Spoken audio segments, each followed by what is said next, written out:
ఓం మహాగణాధిపతయే నమః. ఓం గురుభ్యో నమః. ఓం శ్రీమాత్రే నమః. పరమేశ్వర స్వరూపమైనటువంటి జ్యోతిష, వాస్తు మరియు ఇతర అనేకమైనటువంటి శాస్త్రములను మనకు అందించినటువంటి మహర్షులకి నమస్కారం. హయగ్రీవ హయగ్రీవ హయగ్రీవేతి యో వదేత్ తస్య నిస్సరతే వాణి జన్హుకన్యా ప్రవాహవత్. అరుణాం కరుణాతరంగితాక్షీం ధృతపాశాంకుశపుష్పబాణచాపాం అనిమాదిభిరావృతాం మయూకైః అహమిత్యేవ విభావయే భవానీం. శ్రీమాత్రే నమః. ప్రేక్షకులకి ఆ లలితాంబిక అమ్మవారి యొక్క అనుగ్రహం పరిపూర్ణంగా కలగాలని మనస్ఫూర్తిగా కోరుకుంటూ, మనం ఈ క్రోధినామ సంవత్సరంలో 12 రాసుల వారికి, వీలైతే 12 లగ్నాల నుంచి చూసుకోండి, లగ్నం తెలియని వారు రాసి చూసుకోవచ్చు, ఆదాయ వ్యయాలు ఎలా ఉన్నాయి, అదేవిధంగా రాజ్యపూజ్యము అవమానం ఎలా ఉంది, ఒకవేళ ఆదాయం తక్కువగా ఉంటే దాన్ని పెంచుకోవడం ఎలాగా, దానికి గ్రహస్థితి ఎంతవరకు మీకు సహకరిస్తుంది, మీరు చేసుకోవాల్సిన మంత్రం కానీ, గోసేవ కానీ, లేనట్లయితే దానం కానీ ఏమి చేసుకుంటే మీకు అభివృద్ధి ఉంటుంది అనేటువంటి విషయాలు మనం చెప్పుకుందాం. అయితే ఇక్కడ ఏంటంటే ఎప్పుడు కూడా ఈ సంవత్సర ఫలితాలు చెప్పేటప్పుడు ఆదాయ వ్యయాలతో పాటు గోచారంలో ఉండే మేజర్ ప్లానెట్స్ అంటారు. అంటే slow moving planets, fast moving planets ఉంటాయి. అంటే త్వరగా నెలకి 25 రోజులకి 45 రోజులకి జరిగిపోయే ప్లానెట్స్ కొన్ని ఉంటాయి. అంటే రవి, కుజుడు, శుక్రుడు, బుధుడు వీళ్ళు. ఇక చంద్రుడు అయితే 2.5 రోజులకి మారిపోతూ ఉంటాడు ఒక్కో రాశి. కానీ మేజర్గా మనల్ని రూల్ చేసేటువంటిది జీవకారకుడైనటువంటి గురువు, కర్మకారకుడైనటువంటి శనిశ్చరుడు, అదేవిధంగా కాలానికి కారకుడైన రాహువు, మోక్షానికి కారకుడైన కేతువుని ప్రధానంగా మనం తీసుకుంటాం. ఈ మోక్షానికి కారకుడైన కేతువు ప్రస్తుతం ఈ సంవత్సరం అంతా కూడా మనకి కన్యారాశిలో ఉంటాడు. కాలానికి కారకుడైనటువంటి రాహు మీనరాశిలోని, మరియు జీవకారకుడైన గురువు మాత్రం మే 2వ తేదీ వరకు మేషంలో ఉంటూ దాని తర్వాత వృషభంలోకి మారుతున్నాడు. ఇక శని భగవానుడైతే మారట్లేదు, కానీ మనకి జూన్, జూలై మాసాల నుంచి ఒక 4.5 నెలలు మాత్రం కొద్దిగా వక్రిస్తాడు. కుంభంలో ఉన్న శని వక్రిస్తాడు. అదేవిధంగా సెప్టెంబర్, అక్టోబర్, అంటే ఆల్మోస్ట్ సెప్టెంబర్ ఎండింగ్, అక్టోబర్ ఆ టైం నుంచి ఒక 4.5 నెలల పాటు గురువు కూడా వక్రిస్తాడు. సో మనం ఈ గ్రహాల యొక్క స్థితిని మరియు ఈ వక్రగతిని, ఈ మేజర్ ప్లానెట్స్ యొక్క స్థితిని, అదేవిధంగా వీటితో పాటు మనకి ఈ క్రోధినామ సంవత్సరంలో పర్టికులర్గా ఈ సంవత్సరం రాజు కుజుడైనందుకు, మరియు అదేవిధంగా కుజుడు సంచారం మనకి శనిని, రాహుని కలుపుకొని వెళ్తున్నందుకు కూడా ఏం జరుగుతాయనేటువంటి విషయాలు నేను మీకు ఎండింగ్లో చెప్తాను. కర్కాటక లగ్నం ప్రధానంగా చూడండి, లగ్నం తెలియని వారు రాసి చూసుకోవచ్చు. అయితే ఈ సంవత్సరం ఆదాయము, వ్యయము, రాజ్యపూజ్యము, అవమానము ఎలా ఉంది కర్కాటకం వారికి అనేటువంటి చూసి దాన్ని ఏదైనా మనం ఎలా మార్చుకోవాలి గ్రహస్థితిరీత్యా, మంత్రరీత్యా చూసుకుంటే కనుక కర్కాటకం వారికి ఆదాయం చాలా చక్కగా ఉందండి, 14. అయితే వ్యయం 2 ఉంది. So no need to worry. అంటే 14 లక్షలు వస్తే 2 లక్షలు ఖర్చు అని చూపిస్తుంది. అయితే ఇక్కడ నేను మీకు చెప్పేది ఏంటంటే దీంతోపాటు మీ జన్మజాతకం కూడా చెక్ చేసుకోవాలి. చాలామంది ఏమంటుంటారు, ఏమండి ఇక్కడ ఆదాయం 14.2 అని చూపించారు కానీ నాకు పెద్ద ఆదాయం లేదు. అంటే మీకు ఎక్కడో ధన సంబంధించినటువంటి గ్రహం ఎక్కడో స్ట్రక్ అయిందని అర్థం చేసుకుని దానికి సంబంధించి చేసుకోవాలి, ఏది మీ పర్సనల్ చార్ట్ రీత్యా. అలాగే నేను ఈ వీడియోలో లాస్ట్లో ఫైనాన్షియల్ గ్రోత్ కూడా మంత్రం చెప్పాను, అది కూడా చేసుకోండి.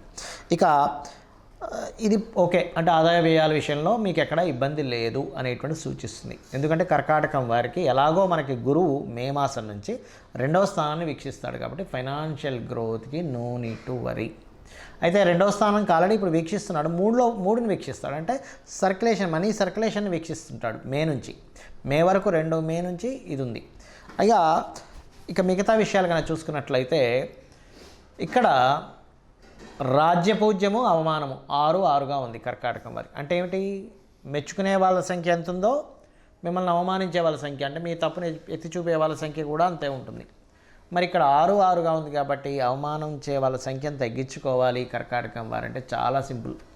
ఇక్కడ మీరు గమనించినట్లయితే రాశి నుంచి అష్టమంలో శని సంచరిస్తున్నాడండి. అంటే ఏమిటి, మీరు శనివారాలు మనం ఎక్కడికైనా వెళ్ళి ఒక మాట మాట్లాడితే మనకు అవమానం వస్తుందని తెలిస్తే శనివారం వెళ్ళకండి.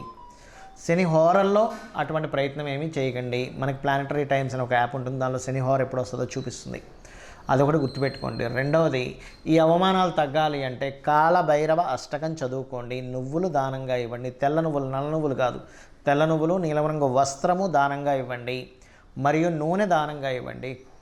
వీలైతే నల్ల కుక్కలు ఉంటాయి, నార్మల్గా కుక్కకైనా సరే నల్లదే ఉండాలని రూల్ ఏం లేదు. వాటికి ఏదైనా తినిపించండి, బిస్కెట్లో బ్రెడ్ ఏదో ఒకటి. మీకు ఖచ్చితంగా అవమానించే వాళ్ళ సంఖ్య మీకు పూర్తిగా తగ్గుతుంది, ఇది గుర్తుపెట్టుకోండి.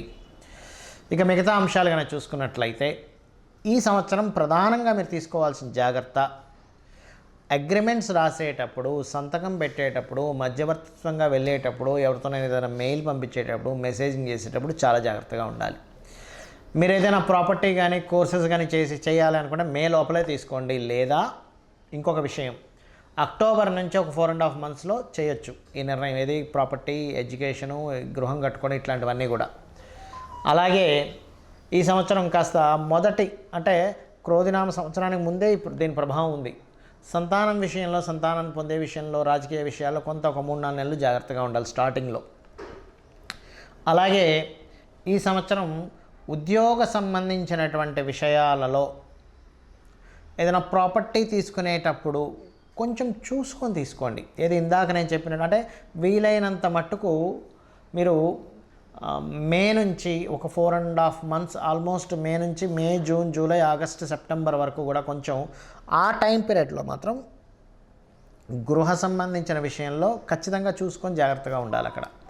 ఇక మరొక విషయం ఏంటంటే సహజంగానే మీకు అష్టమ శని సంచారం జరుగుతుంది. ఏమి కంగారు పడకల. అష్టమ శని అంటే కొంచెం లేట్ అవుతుంటాయి అంతే పనులు. అదేవిధంగా చేసేటువంటి ఉద్యోగంలో, వ్యాపారంలో మార్పుల కోసం చూడాల్సి వస్తూ ఉంటుంది.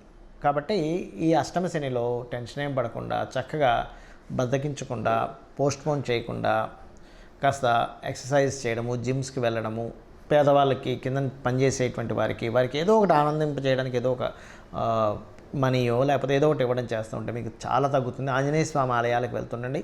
మరియు దీంతోపాటు స్కంద ఆలయాలకు వెళ్ళండి. గుర్తుపెట్టుకోండి, మీరు స్కందుని యొక్క ఆలయానికి ఎంత వెళ్తే అంత బాగుంటుంది కర్కాటకం వారికి. బికాజ్ ఆఫ్ అష్టమి శని నడుస్తుంది కాబట్టి ఆంజనేయ స్వామి ఆలయానికి వెళ్ళొచ్చు, రావి చెట్టు చుట్టూ ప్రదక్షిణాలు చేయొచ్చు, లలితాంబిక అమ్మవారి ఆలయాలకు వెళ్ళొచ్చు. అయితే ఈ కర్కాటకం వారికి ప్రధానంగా నేను చెప్పేది ఒకటే, భాగ్యస్థానంలో పితృస్థానం అంటారు, అక్కడ రాహు సంచారం జరుగుతుంది. కాబట్టి తండ్రి గారి ఆరోగ్య విషయంలో జాగ్రత్తగా ఉంటూ మీరు నిత్య దేవతారాధనతో పాటు అమావాస్య వచ్చినప్పుడు పితృతర్పణాలు చేయడం కానీ, పితృదేవతల కోసమని మీరు స్వయం పాకం దానంగా ఇవ్వడం కానీ చేయండి. ఖచ్చితంగా మీకు బాగుండడం జరుగుతుంది. క్రోధినామ సంవత్సరానికంటూ ఒక లక్షణం ఉంటుంది. ఈ సంవత్సరం రాజైన దాన్ని బట్టి ఒక లక్షణం ఉంటుంది. గ్రహాల యొక్క స్థితిని బట్టి కొన్ని సంఘటనలు జరుగుతాయి. అయితే ఈ క్రోధినామ సంవత్సరం ఎంటర్ అవ్వకముందే కుజుడి యొక్క ప్రభావం పెరుగుతుంది అనేటువంటి చూపిస్తుంది. కాబట్టి ఆల్మోస్ట్ 2024 ఫిబ్రవరి మాసం నుంచే కొన్ని విద్వేషపూరితమైనటువంటి గొడవలకి, రాజకీయ నాయకుల మధ్యన విపరీతమైనటువంటి గొడవలకి, మరియు రాజుల మధ్యన గొడవలకి, యుద్ధాలకి, క్రోధి అంటే క్రోధం, కోపం పెట్టుకోవడం, చిన్న మిస్అండర్స్టాండింగ్స్ చేసుకోవడం, ఇటువంటి నామ సంవత్సరం ఇది. కాబట్టి దేశాల మధ్య, ప్రాంతాల మధ్య, మతాల మధ్య అనవసరమైనటువంటి విద్వేషాలు కలిగించేటువంటి సంవత్సరంగా చూపిస్తూ, ఇది కుజుడి యొక్క సంచారం. దీనివల్ల కుజుడు ఎవరికి కారకుడు అని చెప్పి తీసుకుంటే మిలిటరీకి, అందులో అంటే డిఫెన్స్ వారికి, పోలీస్ డిపార్ట్మెంట్ వారికి, రక్షణ వీటిని కల్పించేటువంటి వారికి. అంటే ఏంటి, ఈ సరిహద్దుల దగ్గర కొంత జాగ్రత్తగా ఉండాలి. అనవసరమైన గొడవలకు సంబంధించిన విషయంలో ఇక్కడ ఏదైనా గొడవలు జరుగుతాయి, అనవసరమైనటువంటి అవుతాయి అన్నప్పుడు కొంత జాగ్రత్తగా ఉండాలి. గుర్తుపెట్టుకోండి. కాబట్టి ఈ క్రోధినామ సంవత్సరంలో అందరూ చేసుకోవాల్సింది ఏంటి, ఇటువంటి గొడవలు మనం ఏమీ ఇబ్బంది పడకుండా ఉండాలి అంటే ముఖ్యంగా గుర్తుపెట్టుకోండి, కుజుడు రాజు అయ్యాడు కాబట్టి కుజగ్రహానికి శని రాహుగ్రహాల దగ్గర దీపారాధన చేయండి. చేసినట్లయితే అనవసరమైన గొడవలు బయట జరిగే ఛాన్సెస్ ఎక్కువగా ఉన్నాయి. కాబట్టి మీరు వెళ్ళి అనవసరంగా అందులో ఇరుక్కొని అందులో ఇబ్బంది పడకుండా మీరు సేఫ్గా ఉంటారు ఫస్ట్. అదేవిధంగా రాజుల మధ్య, రాజకీయాల నాయకుల మధ్య, రాజ్యాల మధ్య గొడవలు జరిగేటువంటి ఛాన్సెస్ ఇప్పుడు ఉన్నాయి. కాబట్టి వేరే వేరే దేశాల్లో ఉండేటువంటి వారు కూడా కొంచెం ఏదైనా ఇక్కడ ఏదైనా యుద్ధం సంబంధించినవి రాబోతుంది అన్నప్పుడు ఆ సరుకులు ఏవైనా మనకు చూడండి, కొంచెం యుద్ధ వాతావరణం ఉన్నప్పుడు బయటికి వెళ్ళలేని పరిస్థితి వచ్చినప్పుడు కొంచెం ఇంట్లో సరుకులు మనం స్టాక్ పెట్టుకుంటాం. ఇటువంటి విషయాల్లో చాలా అలర్ట్గా ఉండాలి. మొత్తం ప్రపంచవ్యాప్తంగా ఈ కాంబినేషన్ ఏర్పడుతుంది కావున. అలాగే మరొక విషయం ఏంటంటే, ఇక్కడ మీకు చాలామందికి జాతకం తెలియదు, డేట్ ఆఫ్ బర్త్ తెలియదండి, రాశి తెలియదు, ఏమీ తెలియదు. కానీ క్రోధినామ సంవత్సరం నాకు బాగుండాలంటే ఏం చేయాలి అంటే ఒకటే గుర్తుపెట్టుకోండి, చండీ పారాయణం, శ్రవణం చేయండి. మీరు తర్పణమో హోమమో చేయలేకపోయినా కనీసం శ్రవణం చేయండి. ఎటువంటి ఇబ్బంది రాకుండా అమ్మవారు చూసుకుంటుంది ఈ సంవత్సరం. రెండవది, మీకు దగ్గరలో గోశాల ఉన్నట్లయితే గోవులకి చక్కగా మీరు ఏం చేస్తారంటే ఏవైతే